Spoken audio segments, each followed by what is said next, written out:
Welcome back to Grief Inspired. My name is Catherine McNulty, and today I am going to share a personal story and see if my story can help you understand why you are so stuck in grief and why you can't move forward.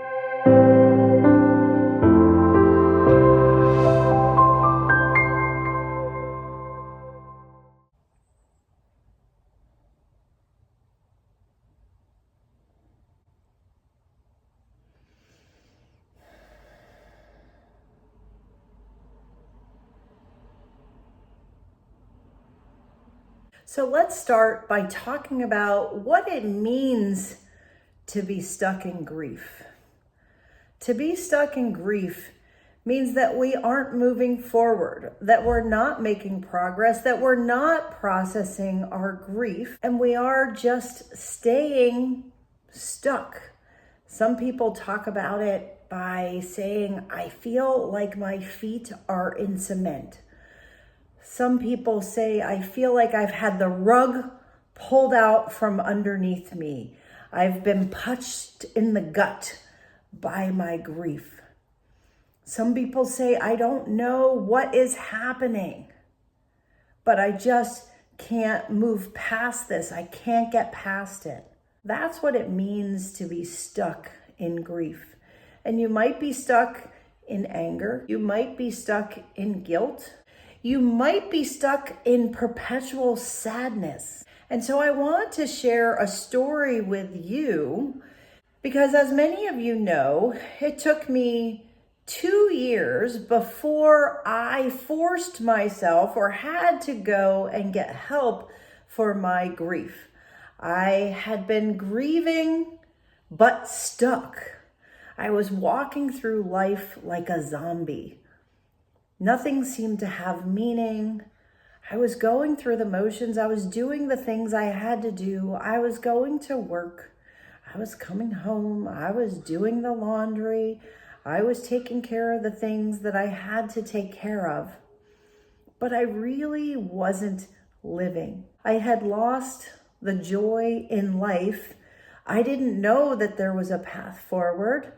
I thought that this was my lot, that this is how I was going to be. But I started having panic attacks. And when my panic attacks got so large, I had to go and ask for help. And that's what put me on the grief journey and brought me all the way here to you today. It was that moment when I decided something has to happen. Something needs to change. Hey, it's Catherine, and I want to interrupt this video for just a quick second to invite you to consider my 10-week grief course. I run them at regular intervals, and it's a place where you can learn how to move forward, heal your grief, and be transformed. It is the 10-week grief healing and transformation course brought to you by Grief Inspired. Reach out to me today at griefinspired@gmail.com to get all the information that you need. When you are stuck in grief, there is no change. Your situation is staying the same. Like I said, maybe you're perpetually sad. Maybe you're just angry all the time. Maybe you have guilt that you can't release. That's what being stuck is. And in order to be unstuck, something has to change. So I want to share a story with you about how I was devastated by loss.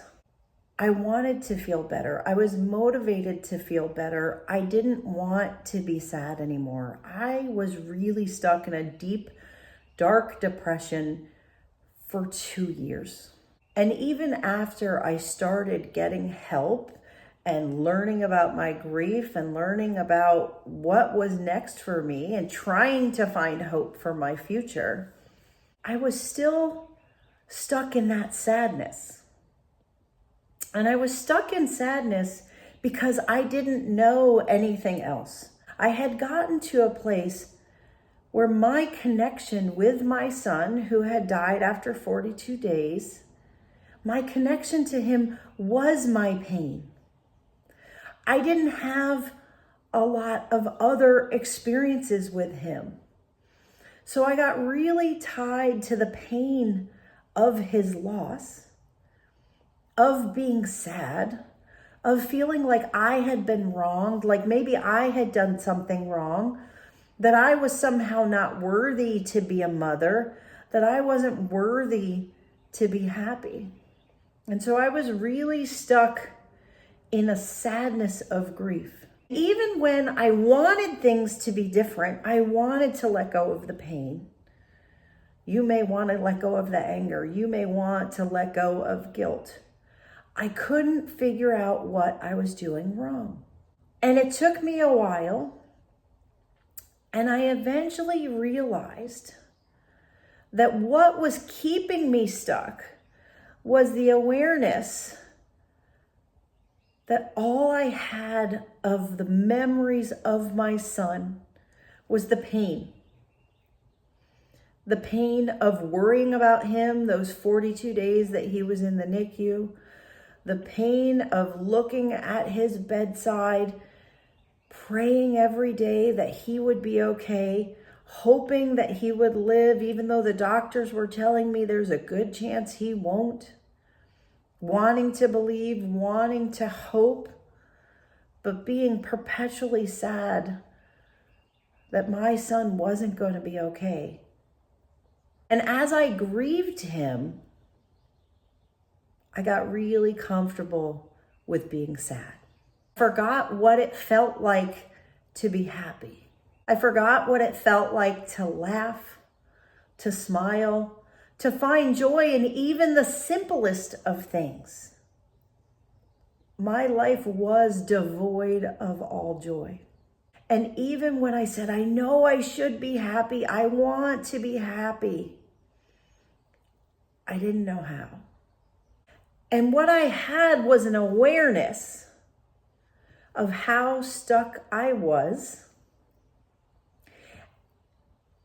And I guess by the grace of God, somehow I figured out that I equated my son and his life with my pain.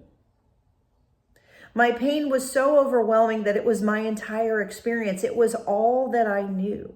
And I was fearful that if I let go of the pain, I would lose him forever, that I would forget him, that he would be gone, that if I accepted the fact that he was no longer with us and I let go of that pain, what would be left? I believed that if I let go of the pain, that I was somehow letting go of him. And you might be in a situation, if you let go of the anger, you might be letting go of them. If you let go of the guilt, you might be letting go of them. If you let some of that sadness go, the self-deprecation, the beating yourselves up, the things that we do to ourselves when we're grieving, the struggle and the pain. If we are to give that up, if I were to give that up with him, that somehow I would be letting him go and that he would drift off into the ether somewhere and that I would forget all about him. I thought that I would forget. But here's what I've learned. I learned that my pain was not the entirety of the relationship that I had with him. And I learned and I figured out somehow, because I was doing it somewhat on my own, that if I let go of the pain, that I wasn't letting go of him. There was more to my relationship with him than just my pain, than just the sadness, just the tears, just the loneliness, just the void, the empty hole that we feel in our hearts. What I realized when I let that pain go, opened up a place for something else. Think about it. If you're holding things in your hand, if my hands were full, there would be no room for anything else. But if you empty your hands, now there's space to put more in it. So I emptied myself from the pain. And when I let the pain go, there was room for more love to come in. There was room for the memories of why I was so sad to begin with. There was room for the sadness around that I wasn't going to get to see him grow up. But there was room for me to remember just how special he was to me, how he's never going to disappear, how he's always going to be in my heart. It's been 14 years for me, and Jackson is very, very much a part of my life right now. He comes with me in every one of these videos. He is woven throughout my entire life. My relationship with my 12-year-old son, Mason. Jackson is there. He's there because I am a different person because I knew him. I am a different person because I grieved him. And I am a different person because I loved him. And I still love him. So I want you to know that you can get unstuck. You can give up the pain. You can give up the sadness. You can give up the guilt. You can give up the anger. You can let it go. You can accept your loss. And you can find joy again. It doesn't happen overnight. It requires work. It is incredibly rewarding. There are so many people in this world who are still stuck in grief. And I've talked to people who have been stuck for 1 year, for 5 years, for 10 years, sometimes a lifetime. But it doesn't have to be that way. You can learn how to get unstuck. You can learn how to let go of the pain, and you can learn how to let more of the love in. I talked to somebody today and I said, take your mother with you. Take your spouse with you. Take something that they own, something that's special to you. Take a photo of them and put it in your pocket. And go out into the world and take them with you. Share the life that is yet to come with them. You can talk to them. You can share with them. You know what they would say back to you. Know that that's what they would want for you. I don't think that my son would want me to stay sad, stay stuck in anger and guilt, stay miserable. I was really at the point in my life where I didn't even like being around me. Because if you don't even like hanging out with yourself, that's a problem. But I was able to let go of the pain. I was able to accept his loss. I was able to move forward. And I was able to remember that love that I had for him, the love that caused the grief that I was feeling. Where there is deep love, there is deep grief. And where there is deep grief, there is great love. Grief and love will forever be intertwined. You cannot have one without the other. But what you can do is you can turn up the volume, so to speak, on the love by focusing on the love, letting the pain go and focusing on that love. I want you to practice this. I want you to try it. If you are stuck, then I want to invite you into my community, into my course. Let's work through your grief. Let's get you unstuck. Let's help you move forward and teach you how to really live again.